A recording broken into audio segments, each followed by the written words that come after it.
सदगुरु की शिक्षा भली, यूं कोरा कागज टाट का। सतीय पुरुष कबीर कहते हैं, सदगुरु की शिक्षा भली, यूं कोरा कागज टाट का।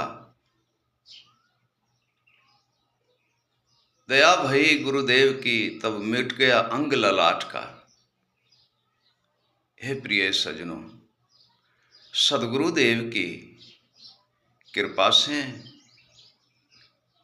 और दया से जो कर्म की रेख है, उनके ऊपर मेघ मार देते हैं सदगुरुदेव, और वह हमें सर्वे ही बंधन से मुक्त कर देते हैं अपने ज्ञान, विवेक, वैराग से। हे प्रिय सजनों, सदगुरु जगत में अपरंपार है, अटल है, अविनाश है, अजर है, अमर है। उनके नाम जो है, उनके सैन है, उनके शब्द है, उनके ज्ञान और विवेक और वैराग अटल है, अजर है, अमर है।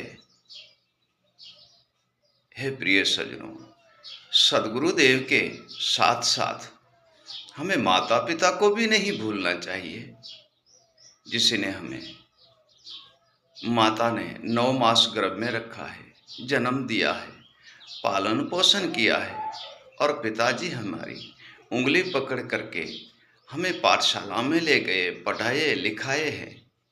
हे प्रिय सजनों, ज्ञानी गुरु के पास लेके गए हैं और सत्य ज्ञान और सतपथ की हमें प्राप्ति कराई है। ऐसे माता पिता को भी नहीं भूलना चाहिए प्रिय सजनों। इसी जगत के अंदर सतीय पुरुष कबीर कहते हैं, माता पिता जन्मदाता है, माता पिता जन्मदाता है, ताकि सेवा कर लीजिए।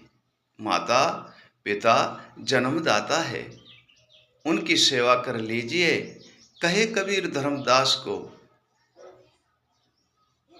फिर अजर अमर घर लीजिए। उनकी दया और कृपा से अजर अमर घर कैसे होता है? उनकी आशीर्वाद से, हमें ज्ञानी गुरु मिलने से होता है। माता पिता की आशीर्वाद होंगी तो हमें पूर्ण गुरु की प्राप्ति होगी, और वो सर्वे कार्य में आशीर्वाद उनकी चलती है।